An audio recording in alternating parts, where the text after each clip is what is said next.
눈을 여는 날샘 묵상입니다. 오늘 함께 보실 말씀은 미가서 3장 1절에서 4절입니다.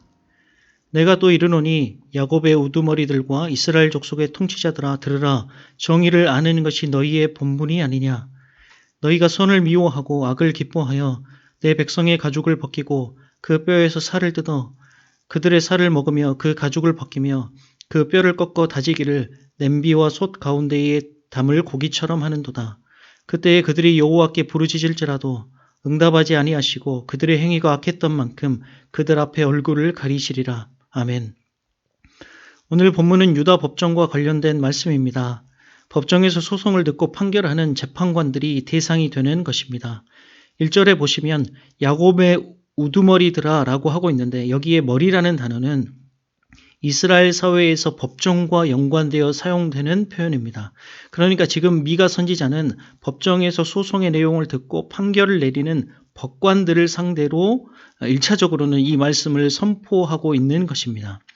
이스라엘은 각 마을과 지역 단위로 유지들을 재판관으로 세웠고 왕들은 전문적인 법조인들을 고용해서 국가 전체의 법정들을 관리했다고 합니다. 한 사회에서 정의의 마지막 보루는 법정이라고 할 수 있습니다. 사회에 속한 사람들이 아무리 악하더라도 법정의 판결이 공정하고 재판 절차에서 공의와 정의가 실현이 된다면 그 사회는 미래가 희망적이라고 할 수 있습니다. 그러나 반대로 재판이 잘못되거나 판결이 공정하지 못하면 그 사회의 미래는 굉장히 비관적일 수밖에 없는 것입니다. 그리고 이스라엘과 같이 하나님께서 통치하시는 나라에서는 그것이 훨씬 더 중요하죠. 하나님께서 재판관들에게 요구하신 것은 간단합니다. 정의를 알라는 것입니다. 히브리식 사고체계에서는 아는 것과 행하는 것이 동일하다고 생각하기 때문에 지식적으로 알라는 말이 아니라 아는 대로 판결하라는 것이 이 말씀의 핵심입니다.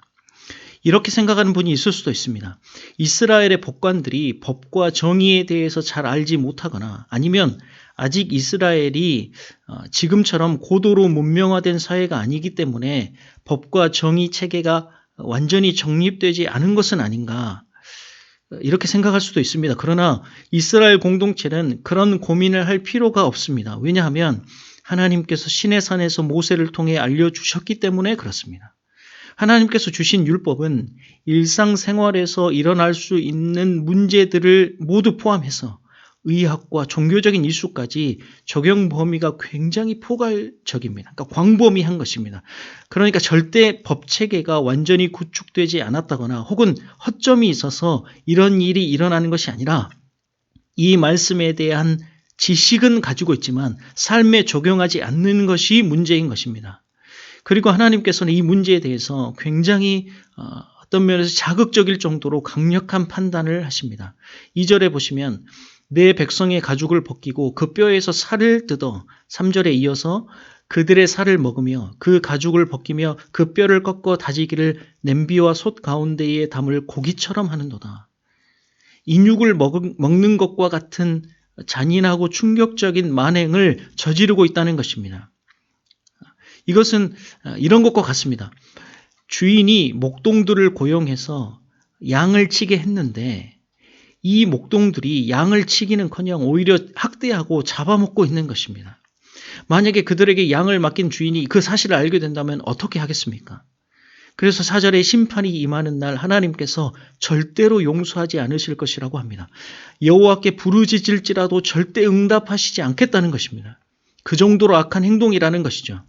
여러분 이 말씀을 들으면서 이런 생각을 하실 수도 있습니다. 이 말씀은 이 시대의 종교 지도자들이나 또 정치 지도자들 또는 질서와 법 개통에 또는 어떤 조직의 질서를 세워가는 그런 사람들에게만 해당되는 말씀이지 그런 특정한 이들에게만 해당하는 말씀이지 나와는 그렇게 상관이 없다 생각할 수도 있습니다. 그러나 미가 선지자가 지금 책망하고 있는 주요한 이유가 무엇이냐면 그들이 부패하고 굳어진 삶의 방식을 고수하고 있다입니다. 이것이 핵심입니다. 스스로를 섬기기 위해 자기 마음대로 권력 또는 영향력을 사용하며 완고한 태도로 살아가는 사람들을 향해서 말씀하고 있는 것입니다. 영향력이라고도 할 수 있고 또 더 정확하게는 권력이라는 것은 누구나 가지고 있는 것입니다. 심지어 갓난아기나 어린아이도 가지고 있습니다. 가정에서도 직장에서도 심지어 교회 공동체에서도 권력이 작용합니다. 모든 인간관계와 조직에서는 권력이라는 것이 존재합니다. 그런데 권력과 영향력 자체에는 문제가 없습니다. 그런데 그것을 악용하는 것이 잘못이죠. 이 악용하는 것에 대해서 하나님께서는 지금 최악의 질책을 하고 있는 것입니다. 그러므로 이제 우리들은 스스로에게 이런 질문을 해야 합니다. 나에게 주어진 어떠한 권한과 권력을 잘못 사용하고 있지는 않은가? 목적은 좋은 것이지만 방법이 잘못되고 있는 것은 아닌가? 보여지기에는 공동체를 위하고 우리를 위하고 또 그 선한 목적들, 사랑을 이야기하고 관심을 이야기하지만 속에서는 자신을 드러내고 싶고 자기를 증명하고 싶고 더 많은 영향력과 또는 권한을 얻고 싶은 마음이 있지는 않은가? 이런 질문을 스스로에게 적용해 보아야 하는 것입니다. 우리들은 생각보다 각자의 자리에서, 각자의 위치에서 더 많은 지위와 권한과 권력을 가지고 있습니다. 그러므로 하나님께서 주신 은사와 재능을 잘못 사용하고 있지는 않은지 고민해 보고 하나님께서 나에게 허락하신 권한, 말하자면 그 특권을 하나님께서 원하시는 곳에 사용하고 그래서 내가 가는 곳마다 하나님께서 원하시는 성령의 열매를 맺어가며 평강이 넘치고 화목한 공동체를 세워가야 하는 것입니다. 정의를 안다는 뜻이 바로 이 표현입니다. 정의와 공의가 바로 세워진 평강이 넘치고 화목한 공동체를 세운다가 그 의미인 것입니다. 그래서 여러분들이 또 우리들이 가는 곳곳마다 가는 공동체마다 하나님의 정의와 공의가 세워지며 성령의 열매, 그 아름다운 열매들이 맺어가는 그리고 화목한 평강이 넘치는 공동체를 세워가는 저와 여러분들이 되기를 간절히 소원합니다.